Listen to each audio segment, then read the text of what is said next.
큰 기사가 될 것 같아요.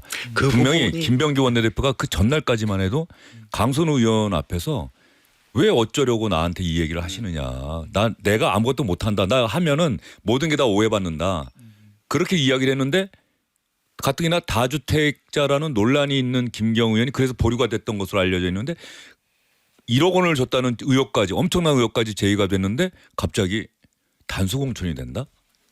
그 부분과 관련해가지고 제명 사유와 그 부분이 맞닿아 있습니다. 그래서 어제 당시에 공천을 할 때 회의록이 있잖아요. 그러니까 서울시당위원회 회의록을 뭐 봤다 그러더라고요. 회의록을 봤는데 강선우 의원이 그간 언론과 그리고 당에 해명한 사실과 배치되는 내용들이 거기 있었던 거예요. 회의록에 이제 김경 그 당시 후보자에 대해서 단수 공천을 줘야 한다는 취지의 강선우 의원 발언이 있었다고 합니다. 김병기 간사의 발언은요? 그러면 그것까지 확인해야죠. 그날 불참했습니다. 아니 원래 강선우 의원은 자기 지역구이기 때문에 자기 지역구에 관한 공천을 얘기할 때는 본인이 뭐 원래 배제된다고 이야기를 했었잖아요. 근데 회의록에는 강선우 의원이 김경 후보자를 단수 공천을 줘야 한다는 기록이 남아 있다고 하더라고요. 그래서 그것 때문에 이제 강선우 의원의 말을 신뢰할 수가 없다고 판단을 했던 것 같습니다. 그런데 그 사실이 알려지니까 더 좀 의아해지네요. 김병기 간사가 공천관리위원회 간사가 그 중요한 최종적인 공천을 결정하는 회의에 불참을 했다? 오늘 나오신 분들 소개해드릴게요. 김정현 한국일보 기자, 김윤희 문화일보 기자, 김종일 시사저널 기자, 박찬범 SBS 기자 나오셨습니다. 네 분 어서 오십시오. 안녕하세요. 네. 새해 첫 방송이어서 그런지 목소리들이 또 유난히 크신 것 같습니다. 새해 복 많이 받으시고요. 새해 복 많이 받으십시오. 김윤희 기자는 새해 소망이 있습니까? 네. 저도 새해 소망이 있는데요. 예. 저는 올해 한번 정청래 대표 인터뷰 한번 해보고 싶습니다. 정청래 대표 인터뷰. 네. 그게 새해 소망이 될 정도예요? 네. 아니 뭐 아이가 잘 크고 뭐 집안이 평화롭고 다복하길 바란다 이런 게 아니라 정청래 민주당 대표를 인터뷰하고 싶다. 왜 새해 소망이 될 정도인가요? 아무래도 정청래 대표 그 언론하고 인터뷰를 좀 많이 그동안 피해왔기 때문에 제가 직접 인터뷰를 한다면 아픈 질문부터 그리고 정청래 대표가 하고 싶은 얘기까지 다 끌어낼 수 있을 것 같습니다. 그러다가 앞으로 정청래 대표가 저는 문화일보하고도 인터뷰하지 않겠습니다. 네. 알겠습니다. 박찬범 기자는? 저는 가족의 평화와 가족들의 건강 기원하겠습니다. 세계 평화. 네. 저도 일적으로 욕심 있고요. 일적으로. 정치부 기자로서 뭐 단독을 하나 쓸 기회가 주어진다면 국민의힘이 오늘도 장동혁 대표가 뭐 인적 쇄신 공천으로서 보여준다고 하는데 깜짝 놀랄 만한 인사를 영입을 한다고 하면 그런 거 먼저 취재해서 한번 써보고 싶습니다. 어떤 인물이 영입될 것이다라고 확인해서 쓴다면 이게 정말로 한 두세 명한테 확인이 돼서 기사를 쓰면은 정말 기분이 짜릿하겠죠. 네, 그렇습니다. 인사 취재가 좀 근데 기사가 나간 다음에 그 당사자가 부인하면 어떡하죠? 알려져서 저는 국민의힘에 가지 않습니다라고 또 얘기하면 어떨까? 김정현 기자는 어떻습니까? 저는 올해부터 이제 인사 발령이 나서 정치부 겸직이긴 합니다만 겸직 유튜브 활동을 좀 주로 하게 돼서 한국일보 유튜브 맞습니다. 그래서 올해는 기자로서도 유튜버로서도 열심히 활동을 해야 될 것 같습니다. 한국일보 유튜브에서 활동을 하는 거죠? 예, 맞습니다. 개인 유튜브 계정이 아니라? 한국일보 유튜브입니다. 이제는 뭐 신문사와 방송사의 영역이 이제 경계선이 없다고 봐야 되겠네요. 기자들한테 너무 많은 걸 요구하고 있는 그래요? 예, 알겠습니다. 자, 김정일 기자는? 네, 저는 저 개인적으로도 그렇고 좀 대한민국 전체 살림살이가 좀 나아졌으면 좋겠습니다. 이 청와대 신년 인사에서 나올 법한 이야기를 왜 그런 소망을 갖게 됐습니까? 이렇게 제가 지난주에 휴가여서 여러 사람들 만나고 여러 장소 방문했는데 진짜 좀 살림살이가 팍팍한 것 같더라고요. 그래가지고 조금은 나아졌으면 좋겠다라는 소망입니다. 알겠습니다. 저는 매주 금요일마다 이게 나와주시는 현장 기자들 더욱 건강하시고 좋은 기사 많이 쓰시기를 말씀하신 대로 좀 단독 기사도 쓰시고 인터뷰도 꼭 하시고 유튜브도 잘 되길 바라고요. 김정일 기자 이야기한 대로 우리 대한민국도 좀 잘 돼서 살림살이도 좀 더 나아졌으면 좋겠습니다. 자, 변함없이 정치권 현안 이야기로 들어가 보도록 하겠습니다. 먼저 강선우 이젠 전 민주당 의원으로 불러야 되겠네요. 맞습니다. 강선우 의원을 제명한다는 이 박수현 수석 대변인의 이야기부터 한번 들어보고 이야기를 풀어나가도록 하겠습니다. 박수현 민주당 수석 대변인의 이야기 들어보도록 하겠습니다. 어제도 말씀드렸습니다만 윤리감찰단의 결과 보고에 대한 내용은 말씀드릴 수 없음을 양해해 주시기 바랍니다. 그것은 당무 처리 과정뿐만 아니라 일반의 형사 사법 절차에도 똑같은 원칙이 적용된다는 점을 이해해 주시기 바랍니다. 강선우 의원의 경우에는 탈당했지만 윤리심판원에서의 조사와 결정과 반영이라고 하는 이 과정을 통해서 사실상 제명된 것입니다. 자, 박수현 대변인이 추가로 설명을 할 수밖에 없을 정도로 뭔가 좀 순서가 좀 이렇게 바뀐 듯한, 그러니까 강선우 의원이 먼저 탈당을 선언을 했는데 그 다음에 민주당에서 제명한다. 탈당했음에도 우리는 제명할 수 있다라고 이야기를 해요. 김정희 기자, 이게 그 당연히들 취재를 했을 것 같은데 왜 이렇게 된 거죠? 통상적으로는 보통 이런 일이 있을 때 당에서 먼저 제명 조치하는 경우도 있는 반면에 네. 어떤 경우에는 의원이 제명을 당하지 않기 위해서나 다른 목적에 의해서나 어쨌거나 버티는 경우들도 있잖아요. 이춘석 전 네. 법사위원장이 이런 경우 비슷했. 예, 똑같았습니다. 예, 예. 예, 먼저 탈당을 하고 제명 조치가 예. 나오는 경우가 있는데 당 입장에서는 의원이 먼저 탈당했을 경우 당 입장에서는 어떤 조치도 취하지 않고 의원이 먼저 나가버린 거잖아요. 예. 그럴 경우에는 당 입장에서는 당에서 보호했다거나 어떤 조치도 취하지 않다거나 이런 거에 대해서 비판을 받을 수 있기 때문에 그래서 먼저 이제 탈당은 했지만 거기에 대해서 우리는 제명 조치를 한 것이다라는 기록을 남겨놓는 것이죠. 예. 탈당했기에 이제 우리 당과는 상관이 없습니다라고 이야기하기에는 사안이 너무나도 크다. 예, 국민들이 맞습니다. 지켜보고 있고, 강선우 의원 탈당했다고 해서 민주당 아무것도 안 하네. 예. 그 전까지 뭔가 할 것처럼 그러더니 예. 이런 그 의혹을 불식하기 위해서라도 제명 조치를 했다. 여기서 또 하나 궁금한 건 정청래 대표가 처음에 강선우 의원 윤리감찰단에서 감찰하라고 지시했다라고 하면서 김병기 의원은 포함되지 않은 것처럼 그때 브리핑을 했는데 어젠가요? 김병기 의원도 포함됐다라고 이걸 다시 확인해 준 거는 그 당시에 바로 했다는 거예요? 아니면 좀 지나서 했다는 거예요? 김병기 의원 지난달 윤리감찰. 25일 날 네. 지시를 같이 했다는 거예요? 하니까 예. 그날은 이미 강선우 보도가 나오기 전입니다. 그러니까 김병기 원내대표 것만 했다는 얘기죠. 근데 그걸 왜 그때는 브리핑을 안 해서 기자들이 좀 오해하게 했잖아요. 아무래도 예. 그때는 원내대표였잖아요. 김병기 의원이. 그러기 때문에 정 대표 입장에서도 선출직인 원내대표에 대해서 윤리감찰단에 조사를 지시했다는 내용을 언급하기는 어려웠을 것 같습니다. 이제는 김병기 원내대표가 원내대표직을 사퇴했으니 그 사실도 공개하고 예.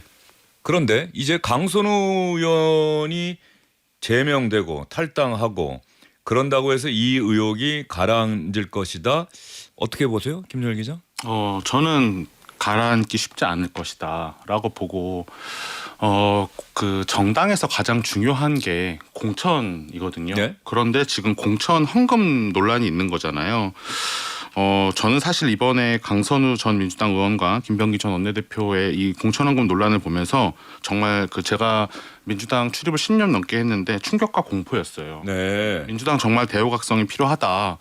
지금 민주당의 윤리의식이 처참한 수준이다라고 생각할 수밖에 없었던 게 그 당시에 문제가 불거진 그 당시에 강선우 의원은 민주당 서울시당 공천관리위원이었어요.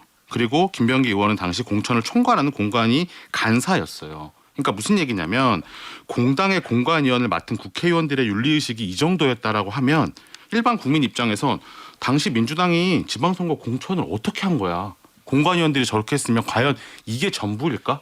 라는 의구심이 들 수밖에 없거든요. 예. 저는 이 민주당 출입하는 기자들이 김경 서울시 의원이 그 다음 날 4월 21일 다음 날 이제 공관위 회의에서 단수 공천이 결정이 되잖아요. 이거 정말 확인해서 취재하면은 큰 기사가 될 것 같아요. 그 분명히 부분이- 김병기 원내대표가 그 전날까지만 해도 강선우 의원 앞에서 왜 어쩌려고 나한테 이 얘기를 하시느냐. 내가 아무것도 못한다. 나 하면은 모든 게 다 오해받는다. 그렇게 이야기를 했는데 가뜩이나 다주택자라는 논란이 있는 김경우 의원이 그래서 보류가 됐던 것으로 알려져 있는데 1억 원을 줬다는 의혹까지 엄청난 의혹까지 제기가 됐는데 갑자기 단수공천이 된다? 그 부분과 관련해가지고 제명 사유와 그 부분이 맞닿아 있습니다. 그래서 어제 당시에 공천을 할 때 회의록이 있잖아요. 그러니까 서울시당위원회 회의록을 뭐 봤다 그러더라고요. 회의록을 봤는데 강선우 의원이 그간 언론과 그리고 당에 해명한 사실과 배치되는 내용들이 거기 있었던 거예요. 회의록에 이제 김경 그 당시 후보자에 대해서 단수 공천을 줘야 한다는 취지의 강선우 의원 발언이 있었다고 합니다. 김병기 간사의 발언은요? 그러면 그것까지 확인해야죠. 그날 불참했습니다. 아니 원래 강선우 의원은 자기 지역구이기 때문에 자기 지역구에 관한 공천을 얘기할 때는 본인이 뭐 원래 배제된다고 이야기를 했었잖아요. 근데 회의록에는 강선우 의원이 김경 후보자를 단수 공천을 줘야 한다는 기록이 남아 있다고 하더라고요. 그래서 그것 때문에 이제 강선우 의원의 말을 신뢰할 수가 없다고 판단을 했던 것 같습니다. 그런데 그 사실이 알려지니까 더 좀 의아해지네요. 김병기 간사가 공천관리위원회 간사가 그 중요한 최종적인 공천을 결정하는 회의에 불참을 했다? 네. 그리고 강선우 의원이 그런 제안을 했다고 해서 그냥 단수 공천으로 그냥 일사천리로 끝났다? 더 이상하지 않아요? 저도 그 부분은 모르겠습니다만 그러니까 지금 방금 말씀하신 게 기자들이 전 언론사가 달라붙어서 취재를 할 핵심 블랙박스인 거예요. 당시에 강선 의원이 김병기 의원한테 공관위 간사한테 사실상 살려달라고 한 거잖아요. 읍소를 한 건데 그 전에 지금까지 나온 팩트들을 조각조각 모아서 추정을 해보자면 이거 추정입니다. 당시에 김경 서울시 의원 후보가 공천에서 탈락하면 1억 원 수수료 폭로하겠다는 기자회견을 하겠다라는 얘기를 강선 의원한테 한 게 아닐까라는 의견이 지금 파다해요. 추론입니다. 예. 그런데 아까 말씀하셨던 것처럼 김병기 당시에 그 공관위 간사 의원이 엄청나게 강하게 거절하잖아요. 근데 단수 공천이 이루어졌다라고 하면 과연 김병기 당시 그 공관위 간사가 그 당시의 공관위원장 혹은 이재명 당시 당대표한테 보고를 했을까 안 했을까? 이 부분이 반드시 밝혀져야 돼요. 그런데 지금까지 아직까지 이런 얘기 나오고 있지 않죠. 근데 이 부분은 언론사에서 가만히 놔둘 리가 없거든요. 그리고 수사로도 이루어져야 될 부분이고. 그 김병기 당시 간사 이번에 김병기 의원이 직접 녹음한 녹취 파일이라는 거 아니에요? 그렇죠? 예. 누가 공개했는지는 알 수가 없는 거고. 예. 저희가 추측으로 알고 있기로는 그동안 그러니까 보좌진 중에 한 명인데 그동안 이런 의혹 제기를 계속 해왔던 보좌진인지까지는 불분명하고요. 그런데 보좌진 중에 한 명이라고는 뭐 전해져는 거기까지는 조금씩 알려져 있는 거예요. 아직까지 확실한 건 아니고 확인된 내용은 아니고. 예. 그런데 어쨌든 간에 이번에 우리가 이런 생각을 가질 수가 있잖아요. 이번 녹취 파일이 MBC 보도를 통해서 세상에 알려졌는데 이게 공개됨으로 인해서 누가 이득을 얻는 것이고 누가 가장 큰 타격을 받는 것인가. 근데 강선우 의원은 일단 타격을 받았다는 거는 대단히 명백한데 그러면 이걸 공개함으로 인해서 뭔가 상대적 이득을 얻을 사람은 누구인가 우리가 항상 그런 생각을 해보잖아요. 김병기 원내대표가 이득을 얻었을까요? 못 얻었을까요? 왜냐하면 그 전까지 일일 의혹해서 계속 언론에서 새로운 의혹들이 제기가 됐는데 이 녹취 파일 공개됨으로 그 다음부터는 강선우 의원에게 좀 집중되는 상황이 좀 생겼고 그래서 혹시 그렇게 또 생각하는 분들도 있는 것 같은데 현장 취재하는 기자들 생각도 어떤지. 이득은 김병기 원내대표도 이득 볼 건 전혀 없을 것 같은데요. 어쨌거나 이게 그 의혹에서는 그 녹취록에서는 돈 돌려줘라라는 취지로 얘기는 하고 있지만 결과는 근데 그 녹취를 누가 했냐? 과연 의원들 간의 통화가 아니라 대화를 만나서 하는 대화까지 녹음이 됐다는 게 유출된 상황에서 그럼 사실 두 분 중에 한 분인데 이거를 두고 신뢰성이나 이런 데 금이 갈 수 있지 않나라는 생각이 들어서 김병기 원내대표 입장에서도 굳이 이 녹취록을 가지고 있다고 해도 이걸 풀 이유는 없을 것 같습니다. 예. 제3자라고 MBC는 표현을 하던데 그 제3자가 아까 보좌진일 가능성도 있다. 기자들은 그렇게 현재까지 취재가 되고 있다라고 하는데 또 제3자가 만약에 했다고 한다면 제3자가 이걸 공개함으로 인해서 과연 어떠한 것을 의도했는지 그냥 바로잡기 위해서 잘못된 것을 바로잡기 위해서 한 건지 그런데 지난 몇 년 동안 가만히 또 갖고 있었던 거 아니에요. 그렇죠. 그렇죠. 시점이 또 왜 이때인가 우리가 늘 그런 생각을 많이 하게 되니까 이게 물론 음모론적인 시각에서 바라보자는 게 아니라 우리가 항상 그런 생각까지 하면서 좀 취재를 하면 김민희 기자는 이 사안에 대한 또 계속해서 취재를 할 텐데 네. 우리가 지금까지 나오지 않은 얘기나 뭐 이런 게 좀 있습니까? 제가 알고 있기로는 그 김병기 의원이 그 녹취를 했잖아요. 그 녹취가 그 방에서 강선 의원이랑 둘이서 대면할 때 녹취를 했는데 뭐 보좌진이 들어오니까 네네. 나가라고 하는 소리도. 근데 다만 있었다고? 지금 그 녹취를 누가 했냐를 두고는 약간의 공방이 있긴 합니다. 확실하게 김병기 의원이 했다라고 했는지. 얘기는 할 수가 좀 없는 그렇죠. 상황. 우리가 또 최초 보도한 데도 아니고 우린 그러면 확인되지 않았다는 걸 분명히 얘기하고 네. 가시죠. 그런데 예, 다만 오케이. 여기서 확실한 것은 이 제3자가 녹취를 하는 거는 불법입니다. 그런데 본인의 목소리가 포함된 녹취는 불법이 아니거든요. 예. 그렇다면 누가 녹취를 했을까라는 추측은 가능한 거죠. 예.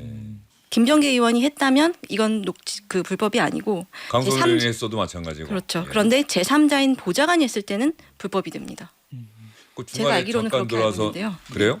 그것도 좀 확인해봐야 되겠는데. 근데 의원님 뭐 잠깐 밖에 누가 계시는데요 하고 자기 목소리가 들어갔으면은 그거는 불법이 아닌 게 되는 건지 그 부분도 좀 확인을 좀 해봐야 될 것 같긴 하네요. 예, 예.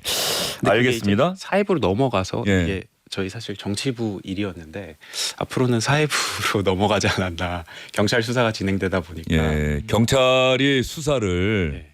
자 집권 여당의 직전 원내대표와 집권 여당의 장관 후보자였던 의원을 수사를 해야 하는 그런 사안인데 국민의힘에서는 경찰 수사 당연히 못 믿겠다 그러고 있을 것 같은데요. 이게 참 우리가 큰 문제예요. 이게 그렇지 않습니까, 박 기자? 예, 뭐 그래서 지금 뭐 특검 얘기까지 예. 나오는데 사실 그동안 국민의힘은 약간 로우키 전략을 썼습니다. 왜냐하면 이게 국민의힘이 적극 개입하기보다는 민주당 내부의 싸움 그리고 보좌진의 폭로 이런 프레임으로 가는 게 더 이득이라고 생각을 해서 국민의힘이 개입한 순간 여야 정쟁으로 가는 거를 하지 않으려고 적극적으로 얘기를 안 했거든요. 근데 이젠 너무 걷잡을 수 없이 사안이 커지고 하다 보니까 이제는 뭐 특검도 필요하다 이런 말들이 나오는 것 같습니다. 예. 자 그러면 장동혁 국민의힘 대표가 이 특검 이야기하는 목소리 그리고 정청래 대표가 김병기 전 원내대표 관련해서 한 이야기가 있으면 그것까지 한번 같이 들어보도록 하겠습니다. 탈당 도주국의 야밤의 제명쇼까지 더불어민주당의 공천헌금 사태가 전입 가경입니다. 제발 살려달라고 통곡하던 강선우는 쫓아내고 차폭 테러 겁박하는 김병기 전 원내대표에게는 입도 뻥끗 못하고 있습니다. 이번 사태는 강선우 의원의 당적 박탈 정도로 해결될 문제가 아닙니다. 강선우, 김병기 두 사람 모두 즉각 의원직에서 물러나야 합니다. 경찰이 계속 미적거리고 제대로 수사를 못한다면 결국 특검으로 진상을 규명할 수밖에 없습니다. 당내 인사 어느 누구도 지위 고하를 막론하고 윤리감찰의 대상이 되면 비켜갈 수 없습니다. 김병기 전 원내대표도 25일 윤리감찰을 지시한 바 있습니다. 강선우 의원 포함해서 어느 누구도 예외일 수 없고 성역일 수 없다라고 생각합니다. 끊어낼 것은 끊어내고 이어갈 것은 이어가겠습니다. 자 윤리감찰 민주당 의원 누구도 성역이 될 수는 없다. 정청래 대표가 이렇게 이야기를 했고 김병기 전 원내대표에 대해서도 지난 성탄절에 이미 윤리감찰을 지시했다는 내용을 정청래 민주당 대표가 직접 이야기를 했고요. 장동혁 국민의힘 대표는 김병기, 강선우 두 의원과 관련한 사안은 특검 가야 된다 이렇게 주장을 했어요. 제가 민주당 이재명 대통령은 새해는 이제 대도약의 한 해가 돼야 한다. 신년 인사회, 신년사에서 다 이렇게 강조를 하고 있는데 이 집권 2년 차를 맞은 대통령들은 늘 의도하지 않았어도 어떤 위기 상황을 늘 맞았던 것 같아요. 집권 2년 차가 늘 그런 시기인 것 같은데 민주당 최근 한두 달 돌아보면 기억나는 일들 많지 않아요? 근데 벌써 다들 잊어먹은 그런 사안들. 민주당, 그러니까 이재명 정부가 들어오고 나서 저는 민주당이 권력에 취했다라고 생각해요. 그래서 지금 아까 제가 대우각성이 필요하다고 말씀드렸던 게 지금 굵직한 것만 따져도 7개 엄청난 큰 논란이 있었어요. 한 달에 한 번씩 있었는데 7월 달에 강선 의원 보좌진에 대한 갑질 논란이 있었어요. 예. 8월 달에 이춘석 의원의 주식 차명 거래 논란이 있었어요. 예. 10월 달에 최민희 의원의 국감 기간 중 자녀 결혼식 논란이 있었어요. 10월. 예. 11월에 장경태 의원의 성비위 논란이 있었어요. 예. 12월 달에 문진석 의원의 부적절한 인사청탁 논란이 있었어요. 예. 그리고 이번에 연말 연초에 이해운 후보자의 갑질 논란 불거졌죠. 예. 또 활용점정으로 지금 김병기 강선 의원 간 공천 헌금 논란이 있어요. 예. 그리고 야당에서 또 그 검찰 내에서 상당히 문제 제기가 됐던 항소 포기, 대장동 항소 포기에 외압이 있었던 것 아니냐는 그 의혹도 그렇죠. 상당히 민주당과 정부에 상당한 부담이 됐던 사안이죠. 그런데 이 사안들이 계속해서 그 다음 사안으로 인해서 그 앞선 사안들이 국민들의 뇌리에서 잊혀져가는 이런 현상들이 좀 있었던 것 같아요. 근데 우리가 흔히 보통의 조직에서 SBS든 문화일보든 한국일보든 시사저널이든 동료 한두 명이 이 정도 사안으로 낙마하거나 문제가 되면 조직 내에 긴장감이 확 생깁니다. 그리고 리더십이 다시 발휘돼서 팽팽해져요, 긴장감이. 예. 각자 말하는 거 행동 거지 조심하고 자신들이 했던 행동을 되돌아보고. 그런데 지난 6, 7개월간 이 굵직한 논란, 민주당발 악재가 쏟아지고 있는 거거든요. 이거는 민주당이 권력에 취해서 오만해져서 자정작용을 상실했다라고 할 수밖에 없다. 예, 김정일 기자가 취재하면서 느낀 바는 그렇고 김정일 기자도 그런 거 느낍니까? 저도 지금 예. 말씀해 주시니까 기억들이 새록새록 나긴 하는데 이 기자들이 너무 많은 거 현안을 매일 쫓아가다 보면 불과 일주일, 2주일 전에 내가 매일 쓰고 매일같이 정치면에 큰 기사였던 기사를 잊어먹게 되잖아요. 예, 맞습니다. 새로운 사안이 그 이전 사안을 덮는데 이게 의도적으로 누군가 기사를 흘려줘서가 아니라 그냥 터져버리는 기사들. 예. 그죠? 기자들이 뭐 취재해서 찾아낸 기사가 아니라 어떤 면에서 보면 그렇지 않습니까? 예, 맞는데 근데 이 역대 이 많은 일들 중에서 지금 이달에 터진 이 공천원금 관련 일이 가장 데미지가 크진 않나라는 생각은 듭니다. 우리 국민들이 가장 싫어하는 거죠. 정치에 돈 받고 공천 그 대가로 공천 주고 그런 사람이 자질이 부족한 사람이 그냥 뭐 국회의원이 된다거나 지방의원이 된다거나 뭐 이런 부분들을 제일 싫어하는 거죠. 그래서 매관 매직이죠. 이것도 어떤 민주당 면에서. 의원들도 아니 그거는 진짜 중진 의원들도 예전부터 했었던 중진 의원들도 아니 그거는 옛날에 있다가 다 없어졌고 지금도 그런 사람 한 명도 없는데 나도 깜짝 몰랐다는 반응들이 굉장히 많아요. 당내. 예. 제가 이번 사안을 취재하면서 정말 왜 충격과 공포라고 얘기했냐면 이제 현역 의원들이랑 시의원 구의원들의 얘기가 좀 다른데 친한 시의원 구의원들 얘기를 들어보면 지난 지방선거 때 그 국회 이제 사실 여부를 확인해 봐야 되지만 구의원 공천이 되려면 얼마, 시의원 공천이 되려면 얼마, 예. 구청장 공천이 되려면 얼마라는 얘기를 액수를 정확하게 얘기하더라고요.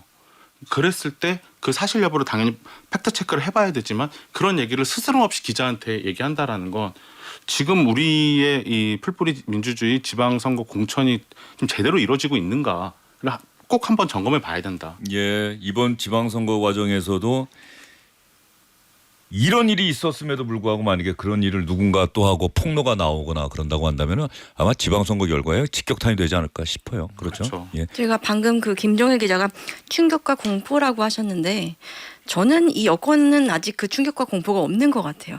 아직까지는 이 계속 반복되는 일들이 계속 이어짐에도 불구하고 지지율이 계속 받쳐주고 있기 때문에 아무리 우리가 잘못을 해도 지지율은 잘 나오고 또 잘못이 반복이 돼도 또 같은 지지율이 나오고 하고 있어서 이번에도 이런 공천 헌금 파동이 있음에도 불구하고 그렇게 심각한 그런 충격을 느끼는 사람은 별로 없는 것 같습니다. 예, 지금 기자들 이야기 듣다 보니까 이재명 대통령이 집권 2년 차를 맞았고 역대 대통령들 집권 2년 차에는 생각지도 않았던 사건 사고나 이런 일들로 인해서 또 타격을 받게 되기도 하고 그러는데 이재명 대통령은 이제 지난 1년은 회복과 정상화의 시간이었고 올해 1년은 대도약의 원년이 될 것이다라고 그 각오를 밝혔는데 이게 내부에서 이재명 대통령의 새 국정 운영 구상 이거 혹시 내부에 걸림돌이 있는 것은 아닌지를 한번 돌아봐야 될 때 특히 민주당과 그렇죠. 그 정부 안에서 어떤 부분이 있을지를 꼭 돌아봐야 되겠다. 지금 뭐 기자들 얘기 들어보니까 민주당이 아직까지 이런 큰일이 벌어졌음에도 불구하고 과연 국민들이 보기에 합당한 조치들이 취해져 가고 있는 건지 뭐 이런 부분들 앞으로 다시는 이런 일이 없는 것인지 좀 봐야 되겠다. 어떤 분은 그런 얘기 하더라고요. 강선 의원이 장관 후보자까지 된 거는 또 뭐냐. 뭐 이런 얘기도 하더라고요. 이 지점에서 제가 그걸 꼭 하나 짚고 싶은 게 이재명 대통령이 약속했던 특별감찰관이 여전히 임명이 안 되고 있어요. 그게 주는 상징적인 청와대. 의미가 있을 텐데. 네. 그 약속도 좀 지켰으면 좋겠어요. 청와대가 국회를 향해서 이야기하고 있는데 국민의힘에서 그 추천하자고 얘기하고 바로 추천하면 안 돼요? 국민의힘? 뭐 근데 좀 흐지부지 된 것 같습니다. 또 구체적인 명단이 그렇게 나오지 국민의힘은 않습니다. 추천을 안 하고 하면서 특별감찰관 임명 안 한다고 계속 비판하려고 그러는 건가요? 뭐 그것까지는 잘 모르겠는데 뭐 요새 또 워낙 여야 원내 회동 뭐 이런 것도 많이 하고 하는데 사안들이 많아가지고 후순위로 자연스럽게 밀리는 것 같습니다. 원내대표가 또 없으니까 이제 예. 있을 땐 그래도 통일교 특검을 좀 가급적 합의를 해보려는 통일교 노력들이 특검 협상이 중단됐겠네요. 예, 지금 뭐 김병기 원내대표가 사퇴를 했으니까 중단된 상태라고 상당히 시간이 급박하다 이렇게 이야기를 했는데 통일교 특검 협상은 또 중단이 됐겠군요. 알겠습니다.